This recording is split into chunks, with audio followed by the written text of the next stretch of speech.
कम त ड्यामेज खाएको छैन जाऊ मेरो जम्प पनि बटन सँगै छ तर फ्ल्यासको पनि हुन्छ नि इन्भिटेसन त लास्टमा आउँछ होला फेरि हुन्छ नि इन्भिटेसन डेरेक्सन रोटेसन राम्रो मेन्टेन गरेको छ सिफो सरलाई त बोपले त क्या बोतलले त क्या जोस मार्दै गर्छ छ्या पिक गरी जोस मार्दै गर्छ डेड राइसको त प्लेयर्स भन्दा सिनर्जी राम्रो छ हौ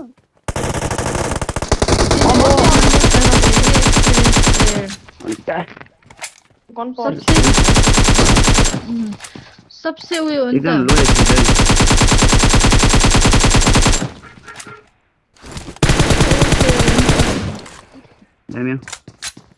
ओल्ड प्लेयर कसरी सबसे ओल्ड प्लेयर चाहिँ उयसमा के भन्छ यो के भन्छ कम्पिटेटिभमा आउनुमा चाहिँ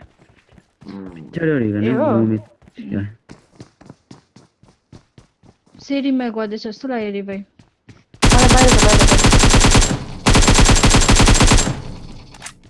अब चाहिँ डाइ